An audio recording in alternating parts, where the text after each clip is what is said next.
کہ ان سے پوچھئے کہ تم اللہ تعالیٰ کو چھوڑ کر کسی اور کو کیوں پکارتے ہو، یعنی شرک کیوں کرتے ہو؟ ارونی، مجھے دکھاؤ، ماذا خلقوا من الارض، انہوں نے زمین کا کون سا حصہ پیدا کیا ہے، کون سا ٹکڑا زمین کا انہوں نے بنایا ہے؟ ام لہم شرک فی السماوات، یا پھر یہ بتاؤ کہ آسمان میں ان کی کوئی شراکت ہے، آسمان کے بنانے میں کیا یہ اللہ کے شریک ہے؟ یا پھر ایتونی بکتاب من قبل ھذا، یا پھر کوئی ایسی کتاب لا کر دکھائیے جو اس سے پہلے ان کے پاس آئی ہو، اس میں لکھا ہو کہ شرک کرنا ہے۔ او اثارۃ من علم، یا پھر کوئی علمی آثار لا کے دکھائیے کہ جو چلتے آ رہا ہو، کسی رسول نے کوئی شریعت کسی کو بتائی ہو، وہ اس کو بتایا، ایسی چلتے ہوئے کچھ آثار آئے ہو جس میں یہ لکھا ہو، اجازت دی گئی ہو کہ شرک کیا جانا چاہیے، اللہ کو چھوڑ کر کسی اور کو پکارا جانا چاہیے۔ ان کنتم صادقین، اگر تم سچے ہو۔ اس آیت کریمہ کے اندر یہ سوال کیا جا رہا ہے کہ تم جو شرک کرتے ہو اور شرک میں دعائیں کسی اور کو پکارتے ہو اللہ تعالیٰ کو چھوڑ کر، اس کی بنیاد کیا ہے؟ کیا بنیاد ہے آخر؟ کس بنیاد پر، کس بیس پر تم یہ اللہ کو چھوڑ کر کسی اور کو پکار لیتے ہو؟ تو 3 دلیلوں کا مطالبہ کیا گیا ہے۔ کتنی دلیلیں؟ 3 دلیل، یعنی 3 قسم کی دلیلیں ہیں۔ ایک دلیل کہتے ہیں عقلی دلیل، لاجک کوئی ہے تو لے کر آؤ۔ دوسری نقلی دلیل، نقلی دلیل کس کو بولتے ہیں؟ کتاب و سنت کی کوئی دلیل لاؤ، ٹھیک ہے، یعنی کسی نبی نے کہی ہو یا اللہ کی کسی کتاب میں یہ بات آئی ہو۔ تیسری اثری دلیل، اثری دلیل کس کو کہتے ہیں؟ اثری دلیل کہتے ہیں کہ چلتے آ رہا ہو، کسی نبی نے کوئی بات کہہ دی ہو، ہاں، اور اسی سے چلتے آ رہا ہو، انہوں نے کسی کو بتائی ہو، اس نے کسی کو بتائی ہو، ایسے کوئی شریعت چلتی آ رہی ہو، تو ایسی کوئی آثار تو بتا دو کہ کہیں ایسی بات لکھی ہو۔ تو 3 دلیلوں کا مطالبہ کیا۔ پہلی دلیل کیا ہے؟ عقلی دلیل۔ عقلی دلیل میں کیا کہا گیا؟ ارونی ماذا خلقوا من الارض، چلو اللہ کو چھوڑ کر تم جس کو پکارتے ہو تو ذرا عقل لگا کے یہ بتاؤ، ماذا خلقوا من الارض، زمین کے کس ٹکڑے کو انہوں نے پیدا کیا ہے؟ چلو یہ تو عقل میں سمجھ جائے گی بات۔ چلو کسی اور کو اللہ کو چھوڑ کر تم پکار رہے ہو، اس کی عبادت کر رہے ہو، تو یہ تو بتا دو کہ اس نے زمین کا کوئی ٹکڑا پیدا کیا ہو، بنا لیا ہو، ہاں، تو ایسا ہے۔ کوئی بھی یہ دعویٰ کر سکتا ہے جس کو اللہ کے علاوہ کسی اور کو پکارا جا رہا ہو، اس میں سے کوئی یہ دعویٰ کر سکتا ہے کہ ہم نے فلاں ٹکڑا زمین کا ہم نے بنایا، ہم نے پیدا کیا، ایسا ہی۔ ام لہم شرک فی السماء، چلو جس پہ رہتے ہو یہ نہیں بتا سکتے تو یہ بتا دو آسمان جو ہے نا، تو آسمان میں بھی اللہ کے ساتھ کوئی شریک ہوگا؟ چلو زمین نہیں بنایا، چلو زمین نہیں بنایا، تو ام لہم شرک فی السماوات، یہ آسمان دکھ رہا ہے نا، تو آسمان میں بھی کوئی شریک ہو گئے ہوں گے، چلو اللہ تعالیٰ بنائے آسمان تو ہم بھی شریک تھے، ساتھ میں بنا لیے، اپنی ساتھ دے دیے اللہ تعالیٰ کا، ایسا کچھ ہے؟ یہ دلیل میں بھی فیل ہے۔ ام لہم شرک فی السماوات۔ دوسری دلیل کس قسم کی تھی؟ عقلی دلیل، کیا ہے؟ ایتونی بکتاب من قبل ھذا، چلو اس سے پہلے کوئی کتاب آپ پر نہ اس میں لکھا ہوگا اللہ تعالیٰ کو چھوڑ کر کسی اور کو پکارا جا سکتا ہے، کتاب ہی لے کر آ جاؤ، دکھا دو، ہاں، کتاب ہی لے کر آ تو شرعی دلیل کو لے کر آ جاؤ، وہاں بھی نہیں کوئی۔ اور تیسری اثری دلیل، چلو کہیں سے ہوتے ہوئے آ رہا ہو، کوئی آثار ہو، علم کی کوئی بات ہو جو چلتی ہوئی آ رہی ہو، ایسا بھی کہیں نہیں ہے۔ اور اثارت من علم ان کنتم صادقین، اگر سچے ہو تو لے کر آؤ۔ ہم بھی یہی کہتے ہیں کہ اگر کسی دعوے میں تم سچے ہو، کسی عمل میں تم اپنے آپ کو سچا سمجھتے ہو، تو یہ 3 طرح کی دلیل تو لے کر آ جاؤ۔ نہ تو کوئی عقلی دلیل ہے، نہ تو کوئی نقلی یعنی کتاب و سنت کی دلیل۔ نقلی کا مطلب نقلی نہیں ہوتا ہے ڈپلیکیٹ، بلکہ نقلی کا مطلب نقل ہو کر آیا ہو، یعنی اللہ تعالیٰ سے جبریل علیہ السلام نے نقل کر کے انبیاء تک لایا، اور انبیاء نے نقل کر کے کہاں لایا ہو؟ انسانوں تک لایا ہو۔ اس کو نقلی دلیل کہا جاتا ہے، نقل کیا ہوا، اس کو کتاب و سنت کی دلیل کہتے ہیں۔ اس میں ایسا ہو سکتا ہے کہ بہت ساری باتیں ہمارے عقل میں نہیں آتی، ہو سکتا ہے ہماری عقل میں، سمجھ میں، فطرت میں بات نہ آئے، لیکن وہ اپنی جگہ برحق ہی رہتا ہے۔ اس کی مثال ابن تیمیہ رحمۃ اللہ نے بڑی اچھی دی ہے۔ انہوں نے کہا کہ آپ نوح علیہ السلام کا قصہ پڑھیے۔ نوح علیہ السلام جب اپنی قوم میں دعوت کرتے رہے، لوگوں نے دعوت، کچھ نے قبول کی، کچھ نے نہیں قبول کی، زیادہ تر لوگوں نے نہیں قبول کی، تب اللہ تعالیٰ نے یہ کہا کہ اب کشتی بنائیے اور اس میں جو بھی ایمان والے اس کو شریک کر لیجیے، باقی جو نہیں ایمان لاتا ہے پھر وہ اپنے انجام کو دیکھے گا۔ کشتی تیار ہو گئی، سب بیٹھ گئے۔ اس کے بعد کیا ہوا؟ اب نوح علیہ السلام کشتی میں ہے، ان کا بیٹا ایمان نہیں لایا ہے۔ اب وہ کیا ان سے کیا کریں؟ یا بنیّ ارکب معنا، اے میرے بچے تم بھی ہمارے ساتھ کشتی میں شریک ہو جاؤ، سوار ہو جاؤ۔ اس نے کیا جواب دیا؟ اس نے جواب دیا سآوی الی جبل یعصمنی من الماء، میں ایک پہاڑ پہ جا کر پناہ لے لوں گا، وہ پہاڑ مجھے بچا دے گا، وہ پہاڑ مجھے پناہ دے دے گا اور میں بچ جاؤں گا۔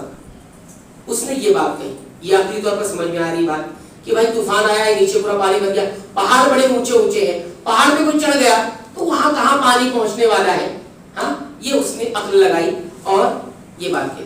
نوح علیہ السلام نے کیا کہا؟ لا عاصم اليوم من امر اللہ الا من رحم، آج کے دن اللہ کے اس حکم سے کوئی نہیں بچا سکتا مگر وہی بچے گا جس پر اللہ رحم کرے گا۔ یہ تھی نوح علیہ السلام کی بات جو نقلی دلیل تھی۔ کیا تھی؟ یہ وحی تھی۔ کیا تھی یہ وحی؟ اللہ نے ان کو کہہ رکھا تھا کہ آج کوئی نہیں بچ پائے گا اللہ کے اس معاملے سے، یہ وحی تھی۔ اور ادھر وہ کہہ رہا تھا میں پہاڑ پر پناہ لے لوں گا، تو پہاڑ پر پناہ لینا یہ عقلی بات تھی، اور یہ اللہ اور نوح علیہ السلام کا یہ کہنا کہ آج کوئی کہ اللہ کے حکم سے کوئی کسی کو نہیں بچا پائے گا اگر اللہ رحم فرما دے تو یہ وحی تھی۔ عقل اور وحی دو ایک طرف آ گئے، ٹکرا گئے بات۔ اب عقل اور وحی جب ٹکرا جاتی ہے، ایک بات عقل میں سمجھ میں آ رہی اور ایک بات عقل میں سمجھ میں نہیں آ رہی، دونوں ٹکرا گئی۔ اب دونوں میں کیا کرنا ہے؟ ہمیں کس کو اوپر رکھنا ہے؟ وحی کو اوپر رکھنا ہے، ایمان والے کو وحی کو اوپر ہی رکھنا ہے، اور بات سمجھ میں آئے تب بھی نہیں سمجھ میں آئے تب بھی اوپر رکھنا ہے۔ نوح علیہ السلام کے بیٹے نے کیا کہا؟ اس نے عقل کو اوپر رکھا، عقلی بات کو، اور جو وحی تھی اس کو چھوڑ دیا۔ کیا فرمایا قرآن نے؟ فَكَانَ مِنَ الْمُغْرَقِينَ وَحَالَ بَيْنَهُمَا الْمَوْجُ، باپ بیٹے ابھی بات کر رہے ہیں، وَحَالَ بَيْنَهُمَا الْمَوْجُ، دونوں کے درمیان موج آئی پانی کی، فَكَانَ مِنَ الْمُغْرَقِينَ، اور نوح کا بیٹا جو ہے کیا ہو گیا؟ غرق ہونے والوں سے، ڈوبنے والوں میں سے ہو گیا، ڈوبنے والے سے ہو گیا۔ تو یہ بتایا جا رہا ہے کہ جب عقل کی بات اور وحی جب ٹکرا جائے تو انسانوں کو چاہیے کہ وحی کو اوپر رکھے، عقلی بات کو چھوڑ دے۔ میری عقل نہیں پہنچ رہی، وحی کی جو بات ہے وہ اوپر رہے گی۔ اگر کوئی عقل کے وحی کے اوپر عقل کو ترجیح دیتا ہے تو اس کا انجام بھی ڈوبنے والوں میں ہی ہوگا، اس کا انجام بھی کس میں ہوگا؟ ڈوبنے والوں۔ تو بہت ساری باتیں لوگ پوچھتے نا اس کی لاجک کیا ہے، تو لاجک نہیں، یہ سوال ہرگز نہ کریں۔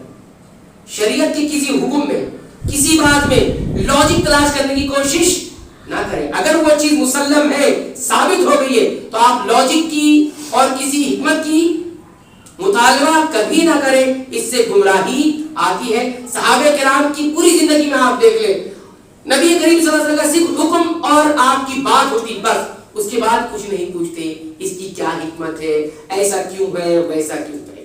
قیل قال میں جب انسان پڑھتا ہے تو کیا ہوتا ہے؟ گمراہ ہو جاتا ہے۔ یہ پہلی بات ہوگی۔ دوسری بات دیکھیے، اسی سورت کی سورہ آیت نمبر 29 میں اللہ تعالیٰ فرماتے ہیں جنوں کا قصہ ذکر کرتے ہوئے،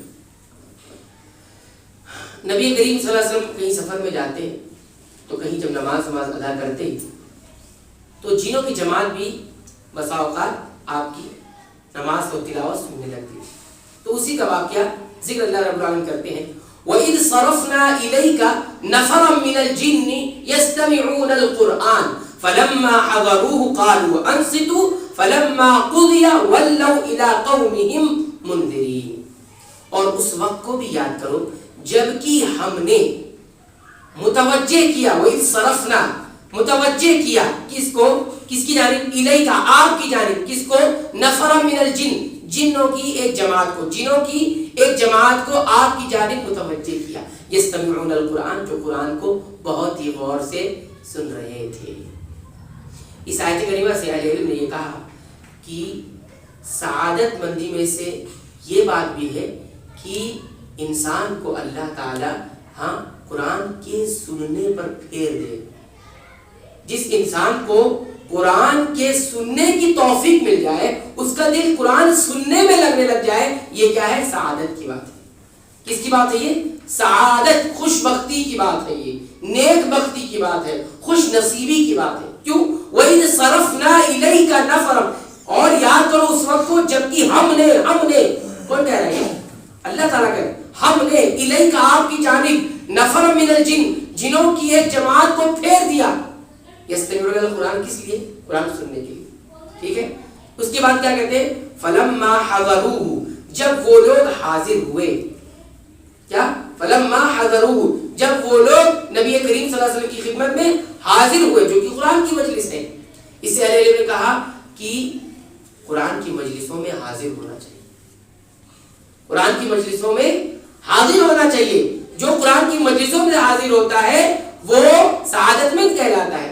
اس کے بعد انہوں نے کیا؟ قالوا انصتوا، انہوں نے جب حاضری دی نبی کریم صلی اللہ علیہ وسلم کے یہاں تو کیا کہا؟ انصتوا، خاموش رہو. کیا کہا؟ انصتوا. جنہوں نے کیا کہا؟ انصتوا، خاموش رہو. اہل علم نے کہا کہ جب کوئی قرآن کی مجلس میں حاضر ہو اور حاضر ہونے کے بعد جو بات وہاں بیان کی جا رہی خاموش ہو جائے سن کر.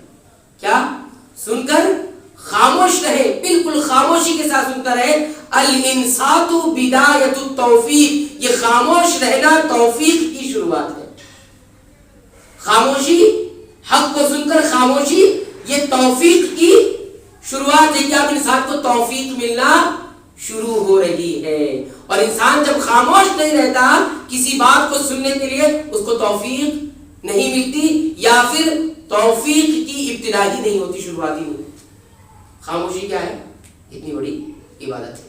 قالوا انصتوا فلما قضی، اور جب حق بات پوری ہو گئی.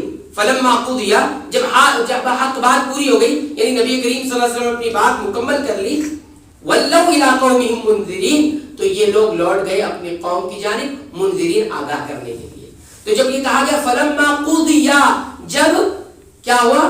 بات پوری ہو گئی. اس سے اہل علم نے یہ بتایا کہ جب حق بات اس وقت تک سننی چاہیے جب تک وہ پوری ہو نہ جائے، جب تک وہ مکمل ہو نہ جائے، جب تک وہ ختم ہو نہ جائے، اس وقت تک حق بات یا دین کی بات یا پھر قرآن کی مجلس میں سننا چاہیے. فلما قضی ولوا الی قومہم، اب لوٹ کر کہاں جانے کا؟ الی قومہم، اپنی قوم کے پاس. یعنی ایسا نہیں ہے کہ آپ نے سن لیا اور لوٹ کے اس کان سے نکال دیا، نہیں. یہ ذکر کیا ہے وَلَّوْا إِلَىٰ قَوْمِهِمْ مُنذِرِينَ، یہ آگاہ کرنے کے لیے اپنی قوم کی طرف پلٹ گئے. جا کے بستر میں سو نہیں گئے، بستر میں جا کر سو نہیں گئے. فَلَمَّا قُضِيَ وَلَّوْا، لوٹ کر کہاں گئے؟ إِلَىٰ قَوْمِهِمْ، اپنی قوم کی جانب منذرین، ڈرانے کے لیے. اس سے معلوم یہ ہوا کہ انسان جو کچھ سنے پھر اس مشن کو آگے لے کر بھی چلے، ان باتوں کو دوسروں کو بتائے بھی اور خود عمل بھی کرے. ایسے نہیں کہ جا کے سو جائے کہ ہو گیا ہم نے سن لیا، ایک کان سے سنے دوسرے کان سے نکال دے. نہیں، ہم کتنی باتیں سنتے ہیں، پورا رمضان ہم نے کتنی باتیں سنی، ہمیں کتنی بات یاد ہے اور ہم نے کتنی بات دوسروں کو پہنچائی. اس پر غور کریں، اس پر غور کریں. اور ایک بات اس میں یہ بھی یاد رکھیں کہ دینی جو مجلس ہوتی ہے، خاص طور پر قرآن کی مجلس، اس میں قرآن کی باتیں ہوں، وہ چھوٹی چھوٹی مجلسیں ہوں، چند منٹ کی ہی مجلسیں کیوں نہ ہو، بڑا بڑا انقلاب لے آتی ہیں، بڑا بڑا انقلاب پیدا کر دیتی ہے. عمر ابن الخطاب رضی اللہ تعالیٰ عنہ اکثر کہا کرتے تھے، وہ کہتے تھے کہ ایک انسان اپنے گھر سے نکلتا ہے، اپنے گھر سے نکلتا ہے، اس پر گناہوں کا بہت بڑا بوجھ ہوتا ہے، بہت بوجھ ہوتا ہے، بہت گنہگار انسان ہوتا ہے. اب گھر سے نکلا اور گیا کسی دینی مجلس میں بیٹھ گیا، کسی قرآن کی مجلس میں جا کر بیٹھ گیا، اور جب وہ اس مجلس میں بیٹھا، نیک نیتی کے ساتھ بیٹھا، باتیں سنا اور اسے بڑا خوف آیا، بڑا خوف آیا. اب جب وہ لوٹتا ہے، خوف آیا، توبہ کیا، استغفار پڑھا اور گناہوں کو چھوڑ دیا. کہتے ہیں جب وہ گھر پہنچتا ہے تو ایسا رہتا ہے جیسے اس کے اوپر کوئی گناہ نہیں، معاف ہو جاتے ہیں اس کے سارے گناہ. تو اس لیے وہ کہا کرتے تھے فَلَا تُفَارِقُوا الْعُلَمَاءَ الْمَجَالِسِ، ایسی مجلسوں سے کبھی بھی دور مت ہونا. جب آپ مجلسوں سے دور ہونے لگیں گے، پروگرام سے دور ہونے لگیں گے، دینی پروگرام سے، تو آپ کی گمراہی شروع ہو گئی اور آپ کی جو ہے تباہی کا وقت شروع ہو گیا. اس لیے ایسی مجلسوں کو کبھی تک چند منٹ کے لیے ہی کیوں نہ ضرور حاضر ہے، ضرور سنیں. اس سے گناہ بھی معاف ہوتے ہیں، اس سے سعادت بھی آتی ہے، اس سے روحانیت بھی آتی ہے اور اس سے جو ہے انسان ہدایت کی طرف آتا بھی ہے. یہ ہوگی بات. تیسری بات اللہ تعالیٰ فرماتے ہیں آیت نمبر 18 میں سورہ فتح کی، صحابہ کرام کا تذکرہ کرتے ہوئے لقد رضی اللہ عن المؤمنین اذ یبایعونک تحت الشجرہ، اللہ راضی ہو گئے عن المؤمنین ایمان والوں سے، اذ یبایعونک جبکہ وہ آپ سے بیعت کر رہے تھے تحت الشجرہ درخت کے نیچے. یہ بیعت رضوان کی طرف اشارہ ہے. حضرت عثمان رضی اللہ تعالیٰ عنہ کے بارے میں افواہ پھیلا دی گئی کہ وہ شہید ہو گئے. اب نبی کریم صلی اللہ علیہ وسلم نے لوگوں کو جمع کیا، صحابہ کرام کو، اور بیعت لی ایک پیڑ کے نیچے. ایک پیڑ کے نیچے بیعت لی اور سب سے وعدہ لیا. تو تاریخ میں آتا ہے صحیح بخاری وغیرہ کی روایت میں کہ 1300 سے 1400 صحابہ تھے اور جنہوں نے آپ صلی اللہ علیہ وسلم کے ہاتھ پر ہاتھ رکھ کر بیعت کی تھی. اب یہاں پر دیکھیے اہل علم نے اس آیت کریمہ کے بارے میں لکھا کہ یہ جو جگہ تھی، جو کانفرنس، جو میٹنگ تھی صحابہ کرام کی، 1300 سے 1400 صحابہ کرام جمع تھے، کہتے ہیں کہ یہ سب سے عظیم کائنات کی کانفرنس تھی. ہاں تو آپ کو کبھی بھی کوئی جگہ متاثر نہ کرے، کوئی جگہ آپ جگہوں میں مشغول نہ ہو جائے، بلکہ یہ دیکھیے آپ کس لیے جمع ہوئے ہیں. آپ یہاں دیکھیں کہ اللہ تعالیٰ نے تحت الشجرہ درخت کے نیچے بیعت کرنے والوں کو یاد کیا، ان مومنوں کو ہم کہ اللہ راضی ہو گئے ان کو تو یاد کیا، لیکن درخت کہاں تھا، کدھر تھا، وہ جگہ نہیں ہے. کسی کو نہیں معلوم کون سی جگہ ہے، کون سا درخت تھا، کون سا درخت تھا، کون سی جگہ تھی، اس سے کوئی سروکار نہیں. بس اللہ نے اتنا کہا تحت الشجرہ، درخت کی درخت کہاں ہے یہ نہیں ذکر کیا.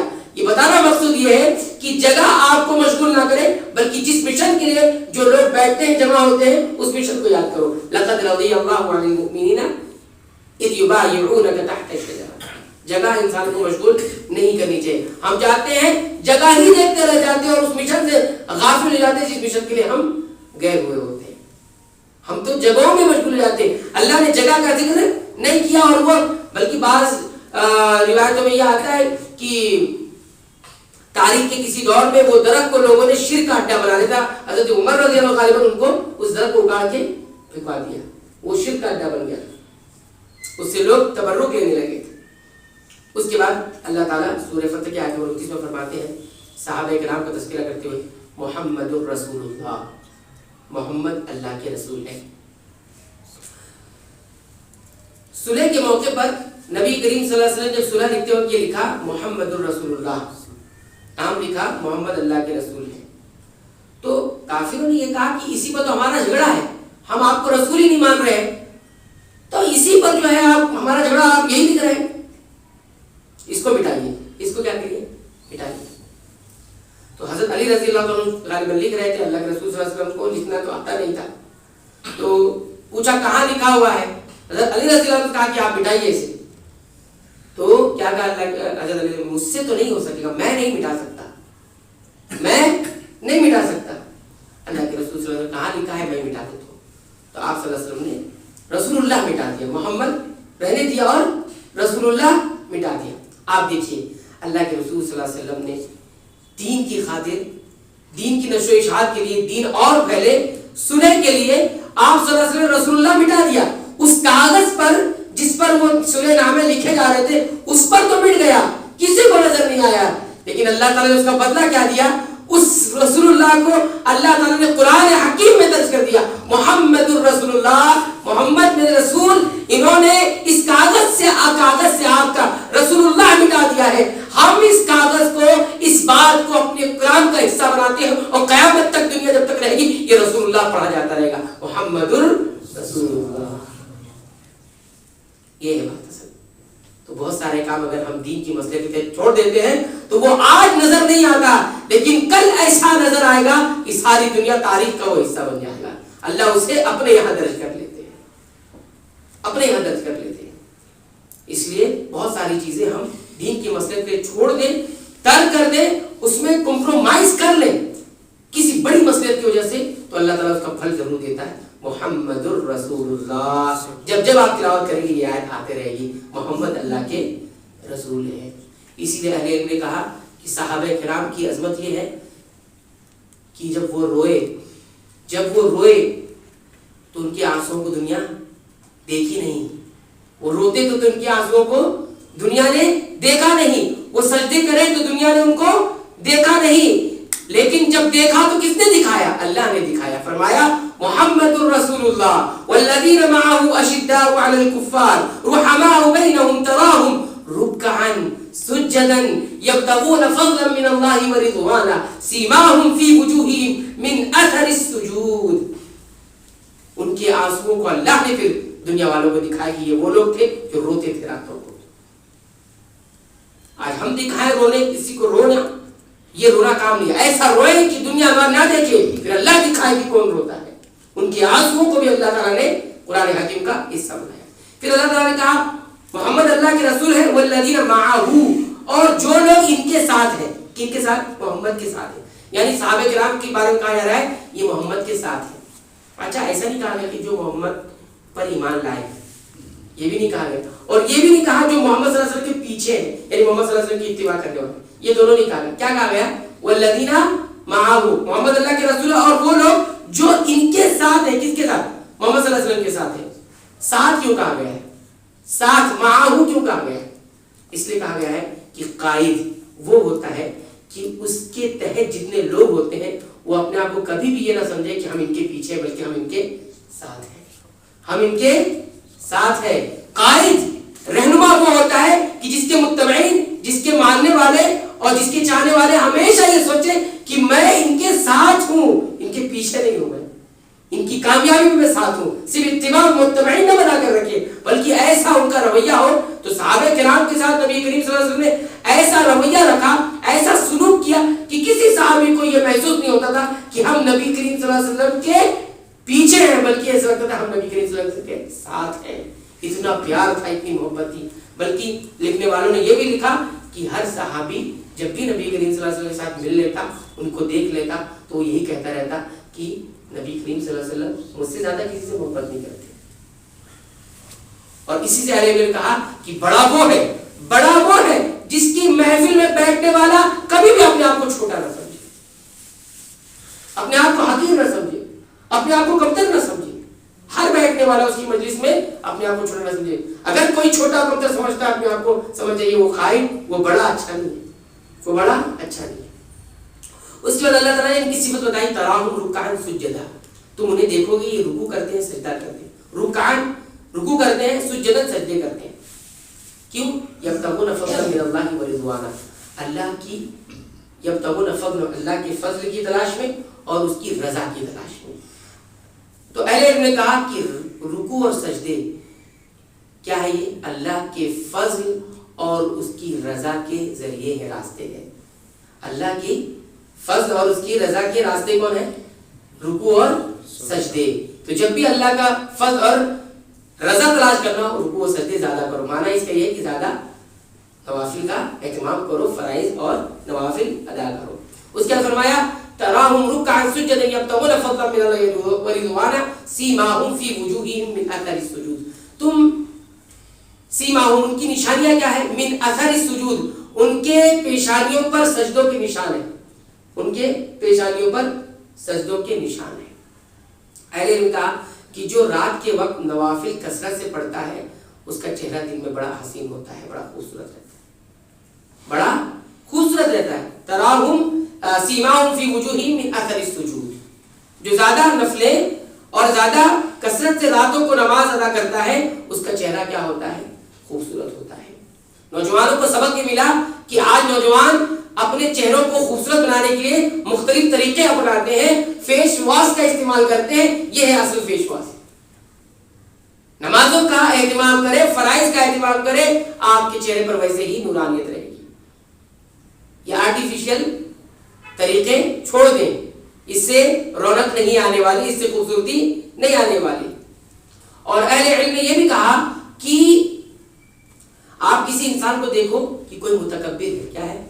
متکبر ہے، تکبر ہے اس کے اندر، تو آپ اتنا سمجھ جائے کہ یہ نماز نہیں پڑھتا ہے، یہ نماز نہیں پڑھتا ہے، یا پڑھتا ہے تو کم نماز پڑھتا ہے، اور یا تو پڑھتا ہی نہیں ہے یا تو کم نماز پڑھتا ہے، اور اگر پڑھتا بھی ہے تو اس کی نماز نہیں ہے. نماز پڑھنے والا کبھی متکبر نہیں ہو سکتا.